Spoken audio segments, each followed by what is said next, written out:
መጽሐፈ ሳሙኤል ቀዳማዊ ምዕራፍ 13 በፍልስጤማውያን ላይ የተደረገ ጦርነት። ሳሙኤል በእስራኤል ላይ ከነገሠ 2 ዓመት ሆነው። ያን ጊዜም ሳኦል 3,000 ሰዎችን ከእስራኤል መረጠ። 2,000 በማኪማስና በቤቴል ተራራ ከሳኦል ጋር ነበሩ። 1,000 በብንያም ገባዖን ከልጁ ከዮናታን ጋር ነበሩ። የቀረውንም ሕዝብ እያንዳንዱን ወደ ድንኳኑ አሰናበተ። ዮናታንም በኮረብታ የነበሩትን የፍልስጤማውያንን ጭፍራ መታ። ፍልስጤማውያንንም ያንን ሰሙ። ሳኦልም እስራኤል ይሰሙ ዘንድ ይስሙ ብሎ በአገሩ ሁሉ ቀንደ መለከትን ነፋ። እስራኤልም ሁሉ ሳኦል የፍልስጤማውያንን ጭፍራ እንደ መታ፣ ደግሞም እስራኤል በፍልስጤማውያን ዘንድ እንደ በረቱ ሰሙ። ሕዝቡም ደንፍተው ሳኦልን ለመከተል ወደ ጌልጌላ ተሰበሰቡ። ፍልስጤማውያንም ከእስራኤል ጋር በመዋጋት የተሰበሰቡ 30,000 ሰረገሎች፣ 6,000 ፈረሰኞች፣ በባሕርም ዳር እንዳለ አሸዋ ብዙ ሕዝብ ነበሩ። ወጥተውም ከቤትሖሮን በአዜብ በኩል በማኪማስ ሰፈሩ። የእስራኤልንም ሰዎች ወደ እነርሱ መሄድ እንደሚያስጨንቃቸው ባዩ ጊዜ ሕዝቡ በዋሻና በግንብ በገደልና በቁጥቋጥኝ በጕድጓድም ውስጥ ተሸሸጉ። ዮርዳኖስንም ተሻግረው ወደ ጋድና ወደ ገለዓድ ምድር የሄዱ አሉ።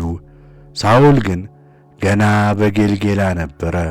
ሕዝቡም ሁሉ ፈርተው እርሱን መከተል ትተው ተበተኑ።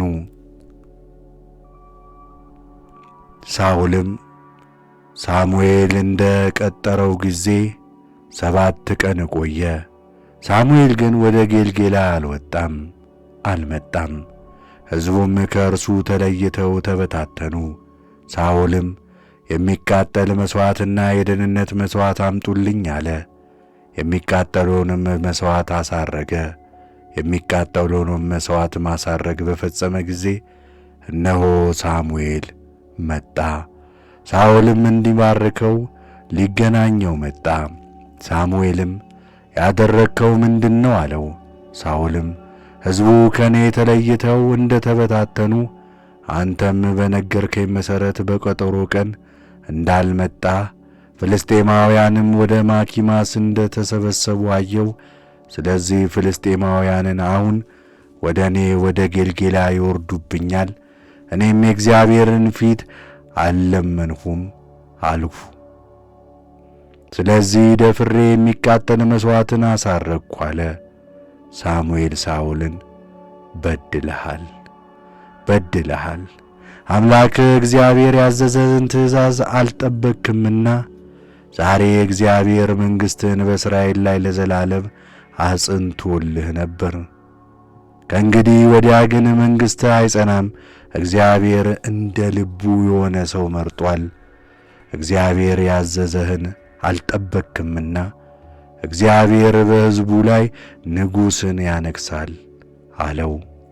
ሳሙኤልም ከጌልጌላ ተነስቶ መንገዱን ሄደ። የቀሩትም ሕዝብ ሳኦልን ተከትለው ሰልፈኞቹን ሊገናኙ ሄዱ። ሳኦልን ተከትለው ሰልፈኞቹን ሊገናኙ ሄዱ። ከጌልጌላም ተነስተው ወደ ብንያም ገባዖን መጡ።